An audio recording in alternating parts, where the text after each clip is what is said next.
Erick Thohir ngomong di sini itu. Kita mau tahu apa dia dokter beneran dari Brawijaya? Berapa banyak uang yang dia pakai untuk membeli ijazah itu? Kita mau fair, kita mau tahu.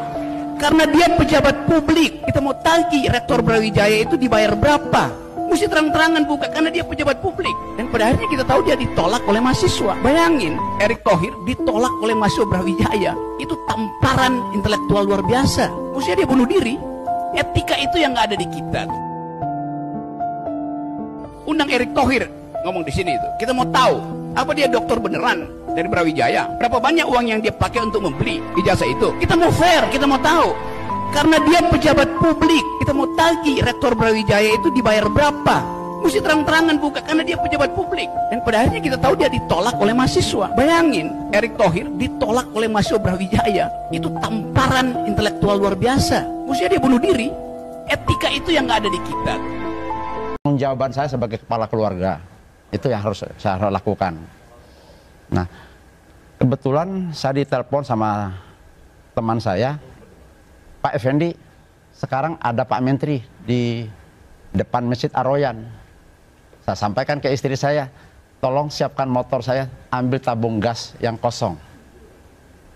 Nah, mau bawa 2 nggak? Kata istri, nggak usah, cukup untuk 1 aja, untuk kebutuhan pribadi aja, nggak perlu jualan. Datang saya. Alhamdulillah, walaupun ada aparat untuk menahan saya supaya tidak boleh masuk, saya tetap nekat masuk. Ada jalan gitu. Alhamdulillah saya bisa ketemu. Begitu sebenarnya. Apa saja Pak yang disampaikan kepada Pak Bahlil saat itu? Saya menyampaikan ke Pak Bahlil rasa kecewanya luar biasa dari masyarakat, ya, bahwa penetapan apa yang kami rasakan mengurangi gas sampai ke masyarakat sangat luar biasa menyakitkan. Kita sudah kesulitan cari kerja, sudah kesulitan cari uang, mau masak pun juga mau dibikin sulit. Berarti kami punya pikir, ini mau dimatikan manusianya. Masyarakat mau dimatikan. Mau pakai alasan apa lagi? Kalau cari uang susah, mau masak untuk kehidupan juga susah, lalu maunya apa? Berarti kita ingin masyarakat mau dimatikan. Mohon maaf Pak Menteri, saya bukan marah dengan Pak Bahlilnya, tapi saya marah dengan kebijakannya. Saya tidak ada urusan pribadi dengan Pak Menteri, tapi kebijakan saya sangat marah.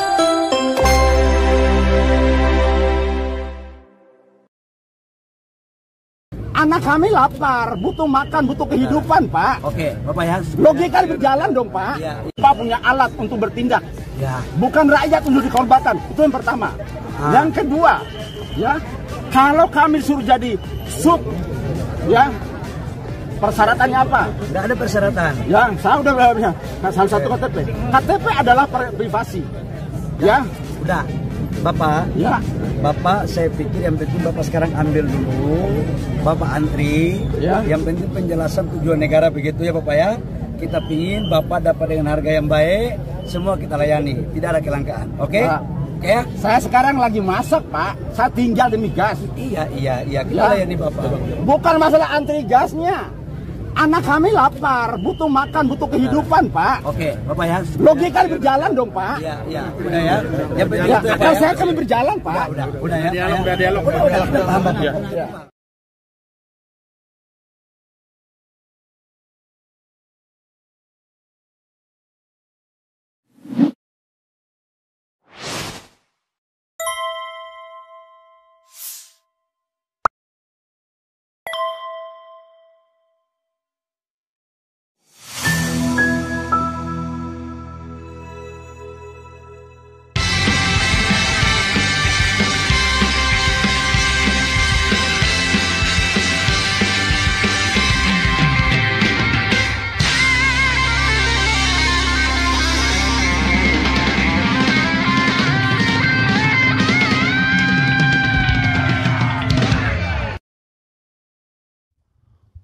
Assalamualaikum warahmatullahi wabarakatuh.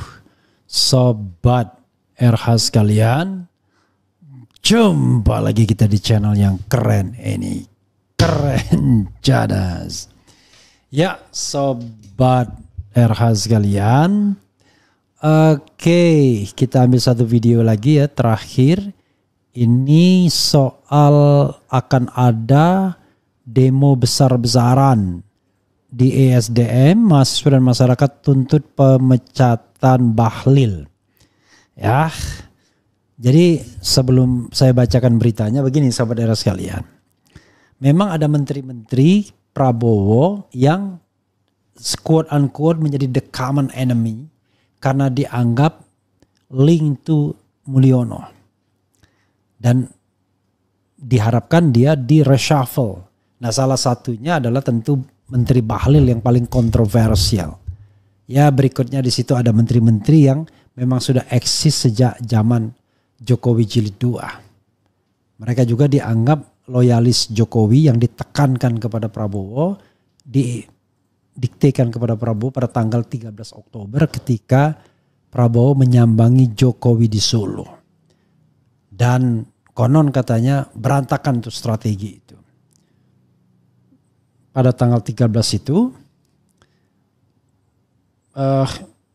Jokowi konon ya, saya dengar dari Abdullah Hamahuwa dalam suatu pertemuan dan saya tidak klarifikasi lagi dari mana sumbernya.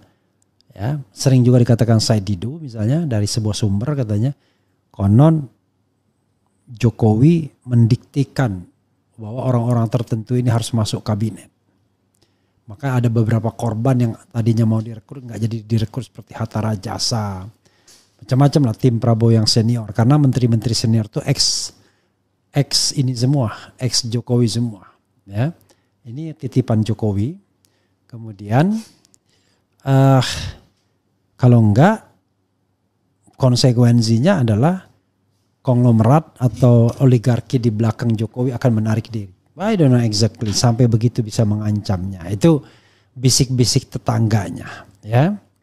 Nah, Bahlil tentu satu dari titipan tersebut, orang meyakininya seperti itu karena kita tidak tahu apa prestasi Bahlil ya sebagai menteri investasi, karena ternyata investasi kita kan jeblok juga.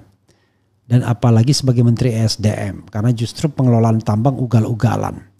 Dan jangan-jangan yang bersangkutan juga pemain tambang juga, kita tidak tahu ya. Nah, sobat era sekalian, karena itu ya menarik untuk kemudian melihat sosok Bahlil ini. Orang berpikir apakah loyalis Jokowi ini akan tetap dipertahankan oleh Prabowo Subianto. Faisal Asgab mengatakan ini orang raja kecil yang melawan. Tapi kita tidak tahu apakah Bahlil betul, karena Bahlil itu biasanya orang seperti dia fleksibel politiknya. Politik bunglonnya cepat ya. Kalau tadi menghamba kepada Jokowi, bisa juga dia langsung menghamba pada Prabowo. Jadi whoever yang memimpin negara ini dia cepat merapat ya. Itulah watak politician ya. Oke. Kita bacakan ya. Porosjakarta.com Gambir, Rabu sejumlah elemen masyarakat dan mahasiswa akan menggelar aksi demonstrasi di Kementerian SDM, Istana Negara dan DPR RI. Mereka menuntut pemecatan Menteri Energi dan Sumber Daya Mineral ESDM Bahlil Lahadalia serta penyelesaian masalah distribusi gas LPG 3 kg yang dinilai bermasalah.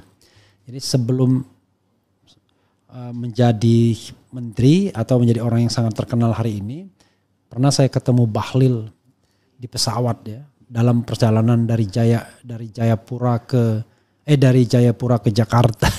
Satu pesawat sama Bahlil. Kebetulan pada waktu itu di kelas bisnis Batik Air ya. Mereka menuntut pemecatan Menteri Energi dan Sumber Daya Mineral ESDM Bahlil Lahadalia. Berdasarkan informasi yang diterima, aksi unjuk rasa akan dilakukan oleh berbagai kelompok dengan rincian sebagai berikut. Pukul 10.00 WIB, Silang Monas Barat Daya, depan Patung Kuda, Indosat, Gambir, Jakarta Pusat. Pukul 10.00 WIB, depan kantor Kementerian ESDM, depan Istana Negara, Gambir, Jakarta Pusat. Kemudian pukul 10.00 WIB, depan gedung DPR MPR, Jalan Gatot Subroto, Tanah Abang, Jakarta Pusat. Jangan lupa ya, yang namanya DPR MPR itu masuk Kecamatan Tanah Abang ya. Pukul 13.00, depan kantor Kementerian ESDM RI, Jalan Merdeka Selatan, Gambir, Jakarta Pusat ya. Aksi ini diprediksi akan menarik perhatian publik mengingat kebijakan subsidi LPG 3 kg yang belakangan menuai kontroversi.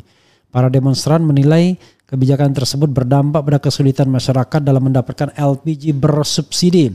Bahkan disebut-sebut telah mengakibatkan korban jiwa. Hingga berita ini diturunkan, pihak Kementerian SDM maupun pemerintah belum memberikan tanggapan resmi terkait tuntutan ini. Polisi juga telah menyiapkan pengamanan guna memastikan jalannya demonstrasi tetap kondusif. Jadi sahabat sekalian, ya, kalau saya lihat budaya Indonesia itu adalah budaya yang tidak tahu malu. Tidak tahu malunya begini.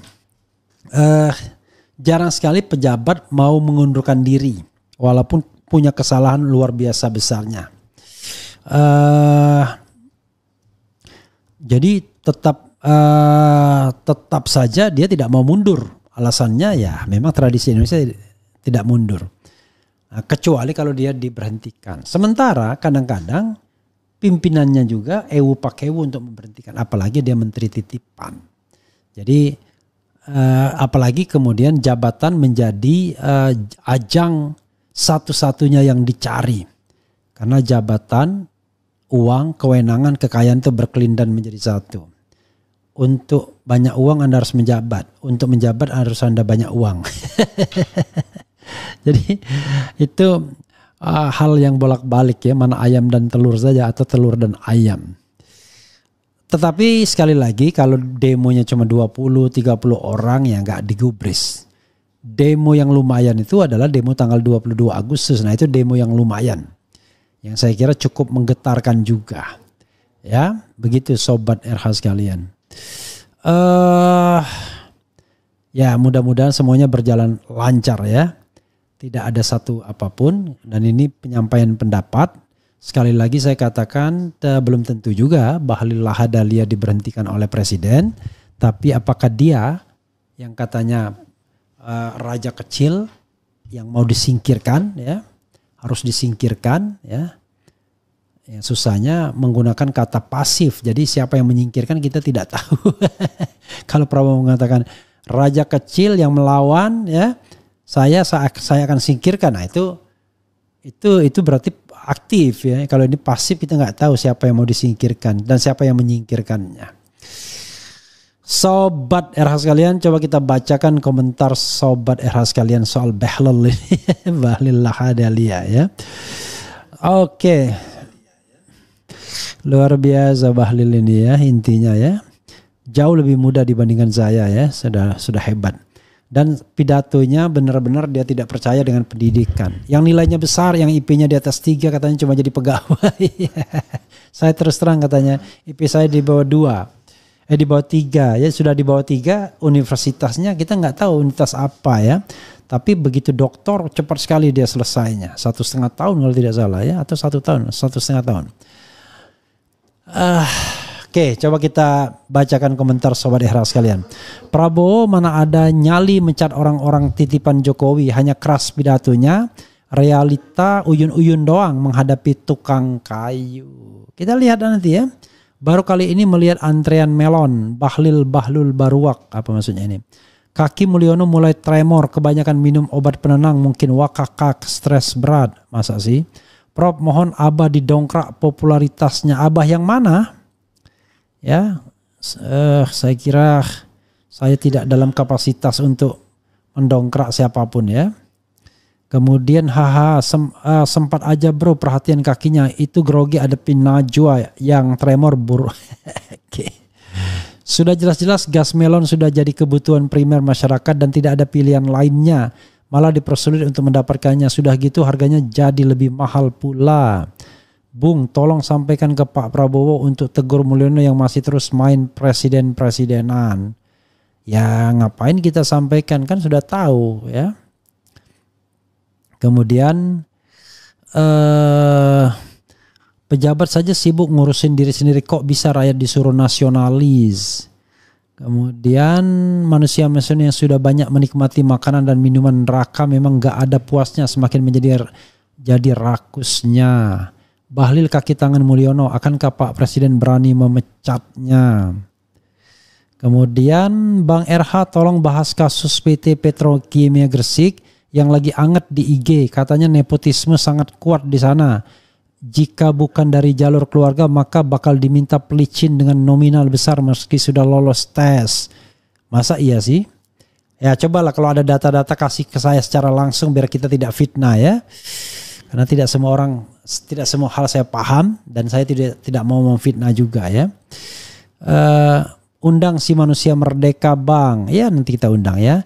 Ini bulan Sya'ban, semoga tetap semangat semua. Buat Bung Refli tetap semangat di jalan amar ma'ruf nahi mungkar. Insya Allah ya. Besok malam nisfu Sya'ban. Ya. Jadi nisfu Sya'ban itu sobat era sekalian, buktu tahunan tutup dan buka amal. Karena itu biasanya insya Allah dimulai dengan hal-hal yang baik. Sebagai manusia tentu kita semua banyak kekurangan ya. Mudah-mudahan diampuni dosa kita. Terutama dosa-dosa yang tidak melibatkan masyarakat, dosa-dosa individual. Nah, kalau dosa-dosa sosial itu agak berat karena minta maafnya langsung ke rakyat Indonesia. Itu saja sobat era sekalian. Mudah-mudahan bermanfaat ya live kita sepanjang malam ini, dan saya kira saya harus istirahat atau nanti kita ambil yang lain lagi, kita lihat perkembangannya. Wassalamualaikum warahmatullahi wabarakatuh. Keren, cadas, ciao.